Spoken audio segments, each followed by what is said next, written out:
le sujet du webinaire ce soir, c'est quelles sont les formations et qualifications pour le passage vers la réglementation européenne. Alors, je me présente rapidement. Moi, je suis Baptiste Simoneau, donc je suis délégué en charge du développement de la fédération et je suis également dirigeant d'un centre de formation qui s'appelle Formadrone, basé à Montpellier. Donc, ce que l'on va voir dans ce webinaire, c'est les évolutions sur cette première partie de la formation des télépilotes de drone depuis l'origine jusqu'à aujourd'hui. Donc, je vous ai fait deux frises chronologiques. Une première qui est l'évolution de la réglementation française, avec donc une première date en 2012, l'apparition des scénarios standards nationaux, donc S1, S2, S3.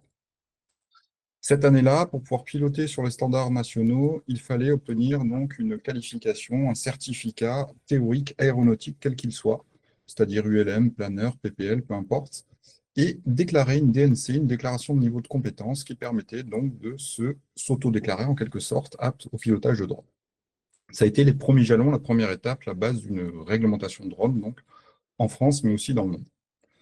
Ensuite est venu donc en 2018, avec l'arrêté formation, l'apparition donc d'un examen, un examen délivré donc par le ministère des Transports, donc sous l'égide de la DGAC, le certificat d'aptitude théorique de télépilote, donc le premier certificat de télépilote de drone, qui pouvait s'obtenir soit par conversion pour les télépilotes qui étaient déjà déclarés sur les standards nationaux, c'est-à-dire qui s'étaient autodéclarés donc avec une DNC et en ayant obtenu un certificat aéronautique, ou bien en allant passer l'examen dans une salle d'examen Océane, donc un examen sous forme de QCM, donc sous le contrôle de la DGAC.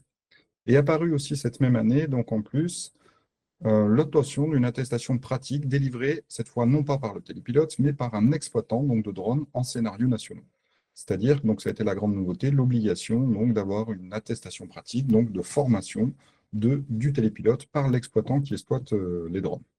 Cette même année aussi, on a vu apparaître donc le premier certificat pratique de la FPDC. Comme vous l'expliquait Philippe en introduction, la FPDC a toujours accompagné les centres de formation, donc il a permis de créer un certificat pratique pour encadrer et permettre donc d'harmoniser en quelque sorte les formations et surtout les contenus des formations de télépilotes de drone pratiques. Ce certificat est toujours en vigueur aujourd'hui et il est en cours de renouvellement pour 2025 pour être adapté justement au scénario européen. Quand on parle des scénarios européens, donc c'est l'apparition de la réglementation européenne qui est arrivée en 2019. En 2019, on a deux catégories donc, qui diffèrent des scénarios standards nationaux. La catégorie Open, avec les sous-catégories A1, A2, A3, et la catégorie spécifique, avec les scénarios standards spécifiques 0.1 et scénarios standards spécifiques 0.2. Pour diverses raisons de mise en place, notamment à cause du Covid, il n'a pas été possible de mettre en place directement les certificats qui permettaient de piloter, télépiloter sur ces catégories. Donc la première base est arrivée en 2021 avec la possibilité de passer un examen Open A1, A3, donc qui se passe toujours sur la plateforme Alpha Tango, donc qui est un examen gratuit et qui permet d'obtenir une attestation pour pouvoir piloter dans la sous-catégorie A1, A3.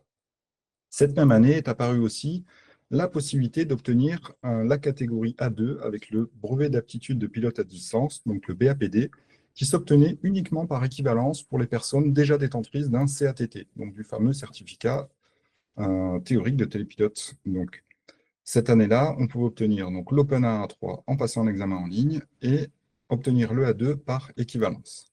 Le A2 est arrivé bien plus tard, donc 2 ans plus tard, en 2023, avec le BAPD qui se passait là de nouveau sous un examen sous forme de QCM, mais cette fois-ci, non pas dans les salles Océane, mais sur une application en ligne, donc avec l'installation d'une application et un contrôle de l'examen à travers une caméra et des micros.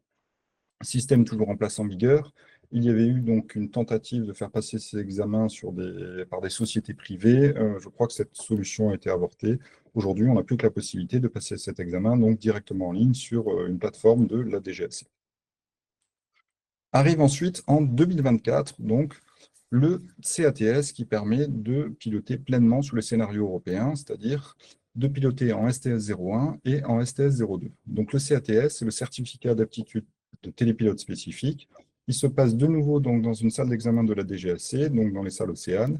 Et en plus de ça, on doit obtenir aussi une attestation spécifique par un exploitant, cette fois un exploitant qui exploite des drones au marquage CE, c'est-à-dire des drones de classe C5 pour le STS 01 et des drones de classe C6 pour le STS 02. Donc nous sommes exactement à ce niveau-là, dans cette période transitoire, où un télépilote a la possibilité de piloter donc sur des scénarios standards nationaux ou des scénarios standards européens pleinement opérationnels. À savoir que le détenteur d'un CATS peut tout à fait piloter, pardon, donc pour un exploitant national, déclaré sur le scénario S1, S2, S3, à condition que celui-ci ait été déclaré avant le 1er janvier 2024. C'est-à-dire qu'aujourd'hui, on ne peut plus se déclarer en scénario standard nationaux, mais un télépilote qui passe le CATS peut toujours travailler pour un exploitant national en scénario qui utilise des drones S1, S2, S3. À l'inverse, donc, un exploitant en scénario national ne peut pas piloter donc, des drones donc, de classe CE dans les scénarios STS-01, STS-02 s'il n'a pas obtenu son CATS.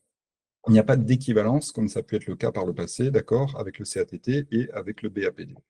Et ce, donc, cette période de transition est toujours valable donc jusqu'à la fin de l'année 2025, avec la fin des scénarios nationaux et la fin pour les exploitants nationaux, donc en S1, S2, S3, et c'est-à-dire la pleine opérationnalité des scénarios européens, avec la possibilité de piloter en catégorie Open A3, Open A2 ou en STS01, STS02. À savoir qu'il y a une petite exception pour la France. Pour l'instant, il n'est pas possible, bien que l'examen soit possible et présent, il n'est pas possible de piloter en Open A2 dû à un arrêté ministériel déposé pour les Jeux Olympiques, qui est toujours en vigueur et qui devrait normalement être enlevé donc, par le ministère de l'Intérieur à une date dont nous ignorons lorsque nous aurons certainement un nouveau gouvernement. Voilà pour cette première partie de la présentation. Donc, cette petite frise chronologique vous donne un peu la chronologie de tous les examens et les équivalences possibles qu'il y avait entre l'origine, donc le premier examen avec la DNC, et jusqu'au CATS, donc le dernier examen apparu avec les scénarios standards STS 01, STS 02.